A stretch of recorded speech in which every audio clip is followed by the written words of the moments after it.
शांति 13/4/2024। मीठे बच्चे, बाबा 21 जन्म के लिए तुम्हारी दिल ऐसे बहला देते हैं जो तुम्हें दिल बहलाने के लिए मेले मल्लाखाड़े आदि में जाने की दरकार नहीं। प्रश्न, जो बच्चे अभी बाप के मददगार बनते हैं उसके लिए कौन सी गारंटी है? उत्तर, श्रीमत पर राजधानी स्थापन करने में मददगार बनने वाले बच्चों के लिए गारंटी है कि उन्हें कभी काल नहीं खा सकता। सतयुगी राजधानी में कभी अकाले मृत्यु नहीं हो सकती है। मददगार बच्चों को बाप द्वारा ऐसी प्राइज मिल जाती है जो 21 पीढ़ी तक अमर बन जाते हैं। ओम शांति। बने बनाए सृष्टि चक्र अनुसार कल पहले मुआफिक शिव भगवानुवाच। अब अपना परिचय तो बच्चों को मिल गया, बाबा का भी तो परिचय मिल गया। बेहद के बाप को तो जान लिया और बेहद के सृष्टि के आदि मध्य अंत को भी जान लिया। नंबरवार पुरुषार्थ अनुसार कोई अच्छी रीति जान लेते हैं जो फिर समझा भी सकते हैं, कोई अधूरा कोई कम। जैसे लड़ाई में भी कोई कमांडर चीफ, कोई कैप्टन आदि कोई क्या बनते हैं। रजाई की माला में भी तो कोई साहूकार प्रजा, कोई गरीब प्रजा नंबरवार है। बच्चे जानते हैं बरोबर हम खुद श्रीमत पर सृष्टि पर श्रेष्ठ राजधानी स्थापन कर रहे हैं। जितनी जितनी जो मेहनत करते हैं उतनी उतनी बाप से प्राइज मिलती है।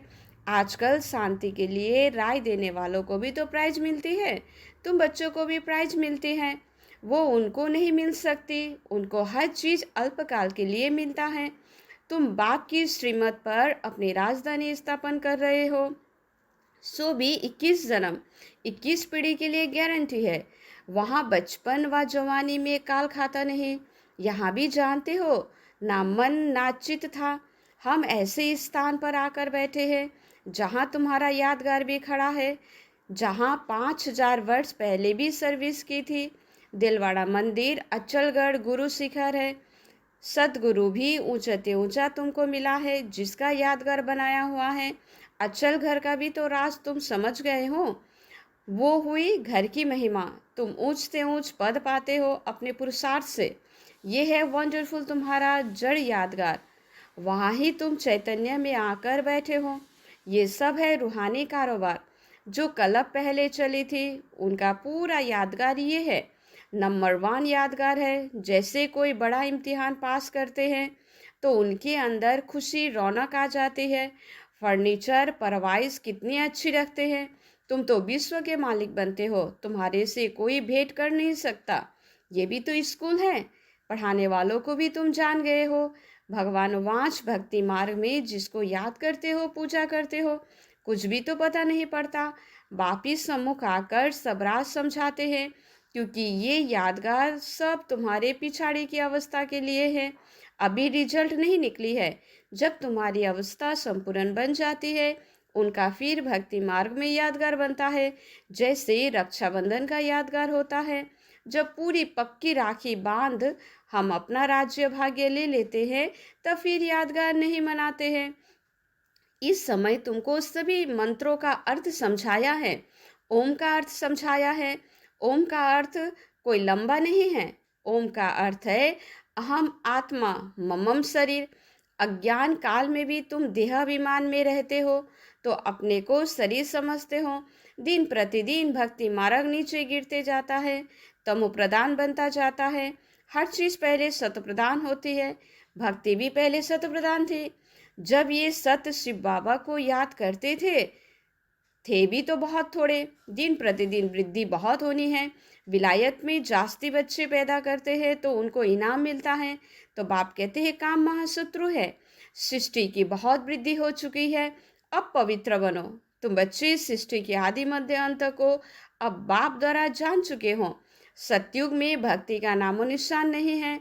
अभी तो कितनी धूमधाम है, मल्ले मल्लाखाड़े बहुत लगते हैं। जो मनुष्य जाकर दिल को बहलाते हैं, तुम्हारा दिल तो बाप आकर बहलाते हैं, वो भी 21 जन्म के लिए। जो तुम सदैव बहलाते रहते हो, तुमको कभी मेले आदि में जाने का भी ख्याल भी नहीं आएगा। कहाँ भी मनुष्य जाते हैं सुखों के लिए, तुमको कहाँ पहाड़ी पर जाने की दरकार नहीं। यहाँ देखो कैसे मनुष्य मरते हैं। मनुष्य तो सतयुग कलयुग स्वर्ग नरक को भी नहीं जानते। तुम बच्चों को तो पूरा ज्ञान मिला हुआ है। बाप नहीं कहते हैं कि मेरे साथ तुमको रहना है, तुमको घर बार भी तो संभालना है। बच्चे जुदा तब होते हैं जब कोई खिटपिट होती है, फिर भी तुम बाबा के संग रह नहीं सकते हो। सब सतो प्रधान बन नहीं सकते, कोई सतो कोई रजो कोई तमो अवस्था में भी है। सब इकट्ठे रह नहीं सकेंगे। ये राजधानी बन रही है। जो जितना जितना बाबा को याद करेंगे उसी अनुसार राजधानी में पद पाएंगे। मुखिया है ही बाबा को याद करने के। बाप स्वयं बैठ ड्रिल सिखलाते हैं। ये है डेड साइलेंस। तुम यहाँ जो कुछ देखते हो उनको देखना नहीं है, देह सहित सबका त्याग करना है। तुम क्या देखते हो? एक तो अपने घर को और पढ़ाई अनुसार जो पद पाते हो, उस सत्युग की रचाई को भी तो तुम जानते हो। तो जब सत्युग है तो त्रेता नहीं, त्रेता है तो द्वापर नहीं, द्वापर है तो कलयुग नहीं, तो अब कलयुग भी है, संगम युग भी है। भल तुम बैठे पुरानी दुनिया में हो, परंतु बुद्धि से समझते हो हम संगम युगी है। संगम युग किसको कहा जाता है ये भी तो तुम जानते हो। पुरुषोत्तम वर्ष, पुरुषोत्तम मास, पुरुषोत्तम दिन भी इस पुरुषोत्तम संगम पर ही होता है। पुरुषोत्तम बनाने की घड़ी भी इस पुरुषोत्तम युग में ही है। ये बहुत छोटा लिप युग है। तुम लोग बाजुली खेलते हो जिससे तुम स्वर्ग के बन जाते हो। बाबा ने देखा है कैसे साधु लोग अथवा कोई कोई बाजुली खेलते खेलते यात्रा पर जाते हैं तो बड़ी कठिनाई उठाते हैं। अब इसमें कठिनाई की तो कोई बात नहीं, यह है योग बल की बातें। क्या याद की यात्रा तुम बच्चों को कठिन लगती है? नाम तो बहुत सहज रखा है, कहाँ सुनकर डर न जाए। तो कहते हैं बाबा हम योग में रह नहीं सकते। बाबा फिर हल्का कर देते हैं, यह है बाप की याद। याद तो सब चीज़ों को किया जाता है। तो बाप कहते हैं अपने को आत्मा समझो, तुम बच्चे हो ना, ये तुम्हारा बाबा भी है तो मासूक भी है। सब आशिक उनको याद करते हैं। एक बाप अक्षर भी काफ़ी है। भक्ति मार्ग में तुम मित्र संबंधियों को याद करते हो, फिर भी हे प्रभु हे ईश्वर जरूर कहते हो। सिर्फ पता नहीं है कि वो क्या चीज़ है। आत्माओं का बाप तो परमात्मा है, इस शरीर का बाप तो देहधारी है। आत्माओं का बाप अशरीरी है, तो वो कभी पुनर्जन्म में नहीं आते और सभी पुनर्जन्म में आते हैं। इसलिए बाबा को ही तो याद करते हैं। जरूर कभी सुख दिया है, उसको कहा जाता है दुख हरता सुख करता, परंतु उनके नाम रूप देश काल को नहीं जानते हैं। जितने मनुष्य उतने बातें, अनेक मत हो गई है। बाप कितना प्रेम से पढ़ाते हैं, वो है ईश्वर शांति देने वाला। कितना उनसे सुख मिलता है। एक ही गीता सुनाकर पतितों को पावन बना देते हैं। प्रवृत्ति मार्ग भी तो चाहिए ना। मनुष्य ने कल्प की आयु लाखों वर्ष कर दी है, फिर तो अनगिनत मनुष्य हो जाते हैं। कितनी भूल की है। तो ये नॉलेज तुमको अभी मिलती है, फिर प्राय लोप हो जाती है। चित्र तो है जिनकी पूजा होती है, परंतु अपने को देवता धर्म का समझते ही नहीं है। तो जो जिनकी पूजा करते हैं वो उस धर्म के हैं ना। ये समझ नहीं सकते हैं कि हम आदि सनातन देवी देवता धर्म के हैं, उनकी ही तो वंशावली है। ये बाप ही समझाते हैं। बाप कहते हैं तुम पावन थे, फिर तमो प्रधान बन पड़े हो, अब पावन सत प्रधान बनना है। क्या गंगा स्नान से बनेंगे? पतित पावन तो बाप है, वो जब आकर रास्ता बताए तब तो पावन बने। पुकारते रहते हैं परंतु जानते तो कुछ भी नहीं। आत्मा पुकारती है ऑर्गन्स द्वारा कि हे पतित पावन बाबा हमको आकर पावन बनाओ। सब पतित है, कामचिता पर जलते रहते हैं। ये खेल ही ऐसा बना हुआ है, फिर बाप आकर सबको पावन बना देती है। तो ये बाप संगम पर ही तो समझाते हैं। सत्युग में होता है एक धर्म, बाकी सब वापस चले जाते हैं। तुम ड्रामा को समझ गए हो जो और कोई नहीं जानते हैं। तो इस रचना का आदि मध्य अंत का क्या है, ड्यूरेशन कितना है, ये भी तो तुम ही जानते हो। वो तो सब है शूद्र, तुम हो ब्राह्मण। तुम भी जानते हो नंबरवार पुरुषार्थ अनुसार। कोई गफलत करते हैं तो उनके रजिस्टर से दिखाई पड़ता है कि पढ़ाई कम की है। कैरेक्टर्स का रजिस्टर होता है, यहाँ भी रजिस्टर होना चाहिए। यह है याद की यात्रा, जिसका कोई को पता नहीं है। सबसे मुख्य सब्जेक्ट है याद की यात्रा। अपने को आत्मा समझ बाबा को याद करना है। तो आत्मा मुख से कहती है हम एक शरीर छोड़ दूसरा लेते हैं। ये सब बातें ये ब्रह्मा बाबा नहीं समझाते हैं, परंतु ज्ञान सागर परमपिता परमात्मा इस रथ में बैठकर सुनाते हैं। कहा जाता है गौमुख मंदिर भी यहाँ बना हुआ है जहाँ तुम बैठे हो। जैसे तुम्हारी सीढ़ी है वैसे वहाँ भी सीढ़ी है। तुमको चढ़ने में थकावट नहीं होती है। तो तुम यहाँ आए हो बाप से पढ़कर रिफ्रेश होने के लिए। तो वहाँ गोरख धंधा बहुत रहता है। शांति से सुन भी नहीं सकेंगे। संकल्प चलता रहेगा, कोई देख ना ले, जल्दी घर जाओ। कितना ओना अर्थात चिंता रहता है। यहाँ कोई भी ओना नहीं, जैसे हॉस्टल में रहते हैं। यहाँ ईश्वरीय परिवार है। शांतिधाम में भाई भाई रहते हैं। यहाँ है भाई बहन, क्योंकि यहाँ पाठ बजाना है तो भाई बहन तो चाहिए। सतयुग में तुम ही आपस में भाई बहन थे। उनको कहा जाता है अद्वैत राजधानी। वहाँ लड़ाई झगड़ा कुछ भी नहीं होता। तुम बच्चों को पूरी नॉलेज मिली है कि हम 84 जन्म लेते हैं।